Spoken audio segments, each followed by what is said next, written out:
Daily अगर हम on average की बात करें, अगर मैं 1 रुपया प्रॉफिट गेन करता हूँ तो 70 से 75 रुपीज़ 1000 पर डे अभी यहाँ से फार्म से हम लोग गेन कर रहे हैं। मेरा मानना ये है कि कोई भी बिजनेस जो है, बिजनेस ख़राब नहीं होता, आदमी को करना नहीं आता है।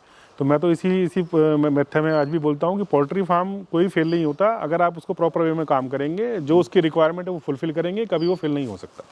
मेरा नाम सौरभ चौधरी है और आप खड़े हैं इस टाइम मसंद पोल्ट्री फार्म, रोटा रोड, शाहपुर, जैनपुर गांव में। ये मेरा एक लेयर फार्म है, 90,000 बर्ड का एक पोल्ट्री फार्म जिसको हम बोलते हैं, अंडे वाला फार्म जिसको आप नॉर्मली ऐसे बोल सकते हैं, अंडे वाला फार्म है। बेसिकली मैं गांव का रहने वाला हूँ, ये मेरा गांव है जहाँ से मैंने प्राइमरी स्कूल यहीं से अपने गांव से एजुकेशन ली है 4th और 5th तक। उसके बाद मैंने अपनी जो बड़ी एजुकेशन है, मतलब 12th तक मैं गढ़मुक्ति से पढ़ा हूँ। उसके बाद मेरा जो DN कॉलेज से मैंने ग्रेजुएशन की है। उसके बाद मैंने engineering college ideal institute of Ghaziabad से मैंने मैकेनिकल इंजीनियरिंग करी है वहाँ से, और अपना स्टार्ट किया फॉर्म, यहाँ पे अपना एक फॉर्म स्टार्ट किया है, प्लस साथ के साथ अपनी कंपनी है मेरी इंजीनियरिंग फॉर्म, जहाँ पे हम मैकेनिकल सर्विस प्रोवाइड कराते हैं। दोनों बिजनेस में रन कर रहा हूँ और दोनों सक्सेसफुली हैं और हम लोग अच्छे से उसमें काम कर रहे हैं। सर, आज हम देख रहे हैं इतना बड़ा आपका सेटअप है और लाखों की कमाई है। लोगों को लगता है कि लाखों की कमाई, लेकिन इसके पीछे बड़ा संघर्ष रहा होगा सर। हाँ जी, देखो, हर चीज़, हर एक अचीवमेंट के लिए आपको तो स्ट्रगल तो करना पड़ेगा। पहले आपको इन्फॉर्मेशन गेन करनी पड़ेगी, फिर उसको अपने ऊपर इम्प्लीमेशन करना पड़ेगा, फिर जाके एक सेटअप तैयार होता है। ये मतलब आज आप देख रहे हो जो ये फार्म खड़ा है, ये आज के नहीं है, करीब 8 साल की मेहनत के बाद ये फार्म हम इस लेवल तक पहुँचे हैं, जहाँ से हमने 0 से स्टार्ट करके आज इस लेवल तक आए हैं। तो क्या सर आपको अच्छा लगा? गाँव में थे, आप डेयरी फार्म कर सकते थे, या फिर आप एक मछली पालन कर सकते थे, या फिर बहुत सारे ऑप्शंस होते हैं, खेती बाड़ी तो है एक ऑप्शन, लेकिन क्या आपको इसमें सर अच्छा लगा लेयर फार्म में कि आपने इसका चुनाव करा? देखिए कि मेरा जो अपना बेसिकली जो बेस है वो इंजीनियरिंग बेस था। तो पहला पोल्ट्री फार्म मेरे को एक डिज़ाइन करने के लिए मिला, जहाँ से मेरे को ये आइडिया मैंने गेन किया कि भी एक पोल्ट्री फार्म में भी हम लोग एक एक्स्ट्रा इनकम या एक्स्ट्रा प्रॉफिट कर सकते हैं, क्योंकि एग की डिमांड कभी ख़त्म होने वाली नहीं है।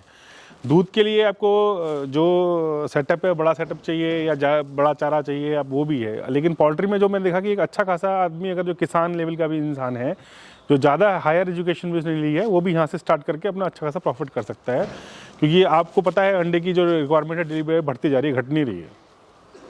तो शुरुआत में सर चैलेंजेस क्या क्या आपको आए थे इसके अंदर? चैलेंजेस ये आए थे कि भी यहाँ पे अभी यूपी में पोल्ट्री का इतना डेंसिटी अब तो हो गया है, उस टाइम जब मैंने स्टार्ट की तब नहीं था। तो इनिशियली लेवल पे जो इन्फॉर्मेशन आनी चाहिए थी, उसके लिए मुझे हरियाणा जाना पड़ता था। कई फार्म से जाके मैंने ट्रेनिंग ली। शुरू में लोग इतना आपको अच्छे से एजुकेट नहीं करेंगे, क्योंकि आप उसे कमेंट करते हैं, तो बताते नहीं है।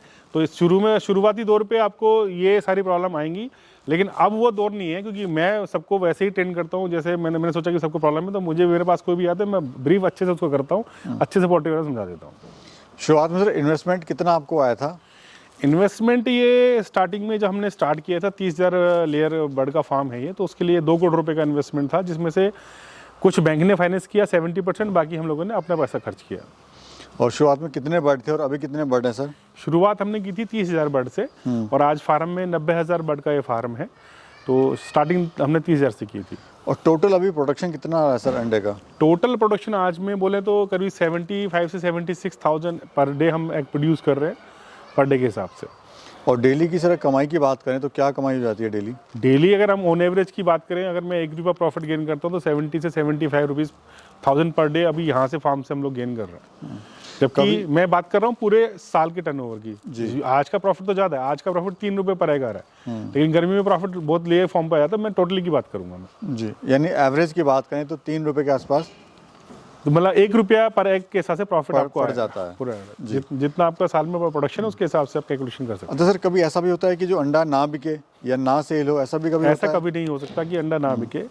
अंडे की डिमांड गर्मी में थोड़ी सी लो हो जाती है, बट ऐसा नहीं होता कि फार्म पे अंडा ना बिके।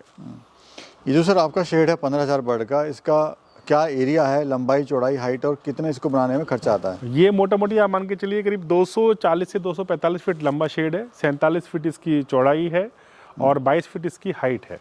और मोटा मोटी एक शेड पे जो खर्चा है हम बात करें तो करीब 1.25 करोड़ रुपये आपका इन्वेस्टमेंट जाएगा विद बर्ड, जब लेइंग फॉर्म तक आती है तब तक का।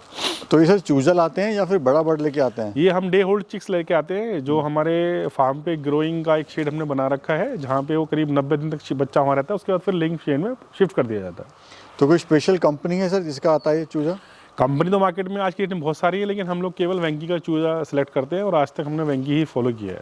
और कितने का पड़ता है सर ये चूज़ा? चूज़ा अगर आप इसकी डे होल्ड जो कॉस्ट है करीब 46 से 47 रुपीज़ पर चिक्स पड़ेगी आपको। और ये जो सर अंडा देना शुरू करती है कब तक देती है और कब देना स्टार्ट करती है? जब आपके बर्ड में फार्म की एज हो जाएगी 140 दिन के आसपास, वो प्रॉपर एक अंडा देना शुरू करती है बर्ड, और 18 से 20 महीना इसकी लेइंग कैपेसिटी होती है फार्म की वायबिलिटी के हिसाब से। और जब ये अंडा देना बंद कर देती है सर, उसके बाद क्या होता है? अंडा बंद हो जाएगा तो फिर ये हम लोग इसको as a boiler sell out कर देते हैं मार्केट में एज ए चिकन के लिए। और सर मौसम की भी इसको मार पड़ती है इस बिजनेस में कि सर्दी है तो बहुत ज़्यादा गर्मी के जो 3 महीने हैं आपके, जो जहाँ पे बहुत ज़्यादा गर्मी हो जाती है, वो 3 महीना थोड़ा सा क्रिटिकल है पोल्ट्री फार्म के लिए, क्योंकि उस टाइम रेट बड़ा डाउन हो जाता है, बर्ड का लेइंग जो है वो स्लो हो जाता है और बर्ड का हेल्थ के इशू भी आ जाते हैं। वो 3 से 4 महीने का इशू रहता है। अभी सर क्या रेट चल रहा है अंडे का मार्केट में? मार्केट में अभी मेरे यहाँ से जो सेल हो रहा है वो मान के चलिए करीब 6.5 रुपया पर एग जा रहा है। जी। कोई सर अगर शुरुआत कर रहा है इस काम की तो सबसे बड़ी समस्या आती है कि बर्ड भी डाल लिया, फार्म भी बना लिया, उसको बेचे कहाँ पे? बेचने की समस्या ये कि भी आज की डेट में अंडा जो है हर जगह कंज्यूम हो रहा है। अगर आप किसी भी एरिया में जाके जहाँ पोल्ट्री फार्म सेट कर रहे हैं तो लोकल में ही आपका अंडा सेल आउट हो जाएगा और आपका अंडा वो फार्म से उठा के लेके जाएगा, आपको कहीं मार्केट में जाने की जरूरत नहीं पड़ेगी। कोई ऐसा दिक्कत नहीं है मार्केट? कोई ऐसा कोई दिक्कत नहीं है। सर फीड में आप इन्हें क्या दे रहे हैं? फीड में हमारा अभी आप मेरे बराबर में फीड मिल है, अगर आप देखेंगे तो टोटल वेज फीड है जिसमें बहुत सारे ग्रेन हम लोग मिक्स करके अपना फीड दिया करते हैं इनका। तो यानी पूरा का पूरा जो ट्रक है आप मंगवा लेते हैं? हाँ, जो पूरा बल्क में ही बनाते हैं? हाँ, पूरा ग्रेन का टिकट जो ट्रक हमारे पास आ जाता है उसको हम मिक्स करके पूरा फीडिंग का अपने फार्म में ही तैयार करते हैं। तो फीड में सर क्या क्या मिलाते हैं? नॉर्मली अगर मैं बात करूँ तो जैसे आपका मक्का, बाजरा, कुछ आपका DOC और स्टोन पाउडर, ये मेन है। बाकी तो और 15-20 छोटी छोटी मेडिसिन हैं जो मिक्स होती हैं इसमें। यानी कोई अगर बनाना चाहे खुद भी तो बना वो बहुत बड़ा क्रिटिकल काम नहीं है, आराम से आप अपने फार्म पर अपना फीड बना सकते हैं। सर गवर्नमेंट से क्या इसमें आपको हेल्प मिल रही है अभी? गवर्नमेंट से हेल्प ये है कि गवर्नमेंट ने सब्सिडाइड लोन इस पे गवर्नमेंट ने दिया हुआ है कि जो आपका लोन बैंक से आपने लिया है उस पे 7 to 8% का जो इंटरेस्ट फ्री लोन है, मतलब अगर आपका बैंक आपको 10% चार्ज कर रहा है तो 8% आपका गवर्नमेंट बियर करेगा, जो आपको मंथली, क्वार्टरली या 6 मंथ के हिसाब से आपको बैंक से मिलता है, मतलब फॉर्म से उनसे मिलता रहेगा, गवर्नमेंट से मिलता रहेगा। यानी है प्रावधान? हाँ, है प्रावधान है और अच्छे से गवर्नमेंट उसको फॉलो कर रही है। आप अपने ज़िले के जो आपका पशुपालन विभाग है वहाँ जाके आप कांटेक्ट कर सकते हैं, क्योंकि वही माध्यम है गवर्नमेंट से इसका लेने के लिए। सौरभ जी, आप लाख रुपए कमा भी रहे हैं इससे और 7 से 8 साल से इसको चला भी रहे हैं जी, तो क्या कारण है आप में और उन फार्मर में जो फेल हो जाते हैं, साल 2 साल करके फार्म को बंद कर देते हैं? मैं देखो, मेरा जो एक अपना एक्सपीरियंस है, मेरा मानना ये है कि कोई भी बिजनेस जो है, बिजनेस खराब नहीं होता, आदमी को करना नहीं आता है। तो मैं तो इसी मेथड में आज भी बोलता हूँ कि पोल्ट्री फार्म कोई फेल नहीं होता, अगर आप उसको प्रॉपर वे में काम करेंगे, जो उसकी रिक्वायरमेंट है वो फुलफिल करेंगे, कभी वो फेल नहीं हो सकता। यानी अगर पूरा साइंटिफिकली तरीके से करेंगे और किसी के साथ में लेके चलें किसी अच्छे फार्मर को, तो अच्छे फार्मर को लेके चलें, प्लस अपनी जो इन्फॉर्मेशन है, जैसे अगर वेंकी का बर्ड ले रहे हो, वेंकी आपको फुल सपोर्ट करता है, आपका वैक्सीनेशन शेड्यूल देगा, डॉक्टर भेजेगा, कभी आप उनको फ़ोन करो, आपका बर्ड का कुछ इशू है वो आपको बर्ड का आके पोस्टमार्टम करके बीमारी बताएगा। आपको अपने बर्ड के साथ लाइव रहना पड़ेगा, तभी आप अपने फार्म से कुछ गेन कर सकते हैं। सर अगर कोई छोटा किसान हमारा शुरू करना चाह रहा है लेयर फार्म, तो कैसे शुरू कर सकता है? खर्चा कितना आएगा? क्या इससे प्रॉफिट ले सकता है वो? देखो, गवर्नमेंट जो मैंने अभी जो जितना मेरा इन्फॉर्मेशन है, 10,000 बर्ड का जो फार्म है लेगा, वो गवर्नमेंट वहाँ से मिनिमम वो सपोर्ट करती है, उसके ऊपर फिर आप कितने में बढ़ा सकते हैं। उसके लिए अगर कोई भी इन्फॉर्मेशन रिलेटेड टू पोल्ट्री आपको चाहिए तो आपके माध्यम से या मेरे फार्म के एड्रेस से आके आप पूरा इन्फॉर्मेशन मुझसे गेन कर सकता है। और ज़्यादा इसमें बड़ा कुछ ऐसा नहीं है, खाली आपसे 10 से 15 दिन में सारी इन्फॉर्मेशन आपके पास आ जाएगी। जी।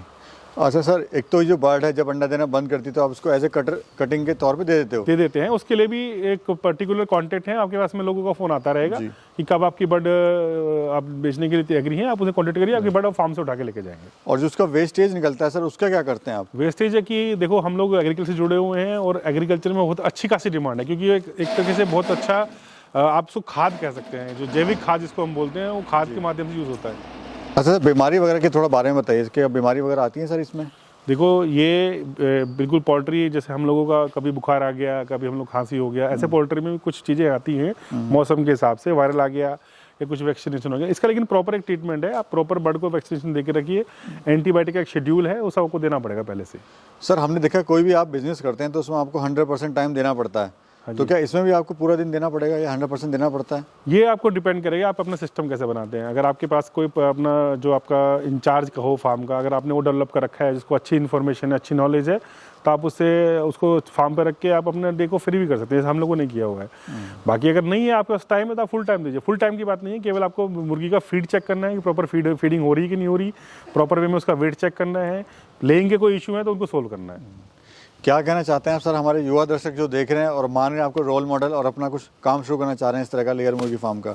मैं ये कहना चाह रहा हूँ कि बहुत अच्छा काम है। अगर आप अपने इसको इस तरह से स्टार्ट करना चाह रहे हैं तो आप आपकी नॉलेज को बढ़ाइए और काम स्टार्ट कर सकते हैं। ये प्रॉफिटेबल काम है, बहुत अच्छा प्रॉफिट काम है। चलिए, बहुत बहुत शुक्रिया सर, थैंक यू। धन्यवाद।